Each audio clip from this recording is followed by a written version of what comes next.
There he is. Go. It's a good one. Come here. Come here. All right, guys. That is the Neko rig special. Hey guys, Bryan Schmitt here with Bass University. I'm going to talk about Neko fishing. Neko, whatever you want to call it. It's a technique that I believe is why I am partially fishing on Elite Series. It's something that I learned years ago, a long time ago on the FLW tour. I actually had a co-angler absolutely obliterate me on the back of my boat throwing this technique. He really didn't even want me to see it. It was so new at the time. He didn't even want me to net his fish. But at the end of the day, he was nice enough, or after the event, to show me what it was. And it was mind-blowing why this was working so much better than my shaky head and my light swim bait on this particular bank on Beaver Lake in Arkansas. Is a whole long story. But this bait catches them, guys.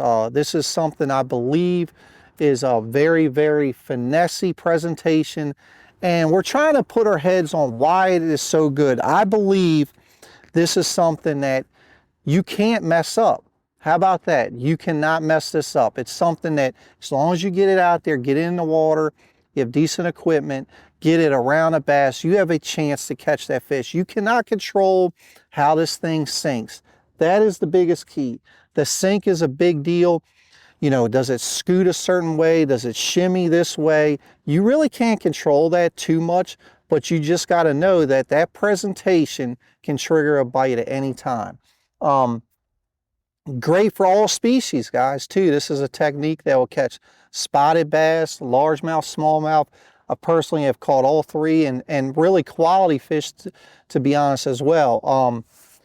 You know, this is a Missile Baits Quiver Worm, guys, and this is a pretty unique bait for Neko rigging. And here we have our standard worm, but we have this tail. This is the quiver tail. This just gets me a few more bites. This tail is something that is doing something when I'm not. So what I mean by that is it's sinking, the tail's doing a little bit. It hits the bottom, I got it on a slack line, I'm not moving it. The tail's just barely moving. It draws a few extra bites in, guaranteed. I have a 3/32 Reins tungsten nail sinker. Okay, here's something, guys, that you really, really need to pay attention with. This is something I learned the hard way. Or we're going to talk about how we rig this real quick. We have the nail in this end.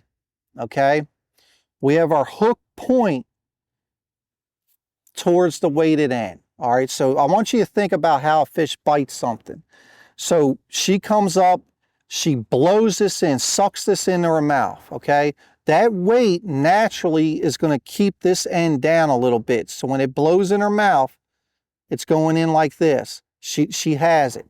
So when you pull up, this hook point is naturally in the perfect angle for when you lean into her. If you have that the opposite way, you could have a lot of times is now the worm is blocking the hook point because you don't have the weight in the right end. You want your hook point at the same end as your weight. Very, very important. This is a cool hook, guys. This is my main hook a lot of times for Neko rigging. This is the Hyabusa Spin Muscle Guard. This is a 1/0. I want you to see the angle of this hook. This is the best hook I've ever seen for the lip right here, dead center in the lip penetration hook. I think it's the V angle of this hook. It's an incredible deal.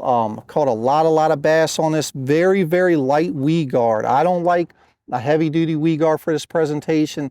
You know, sparse grass, open water, just something to keep it a little more weedless. Now, if I'm around structure, we're going to go up on a weed guard, okay? But this is 10-pound P-line fluorocarbon.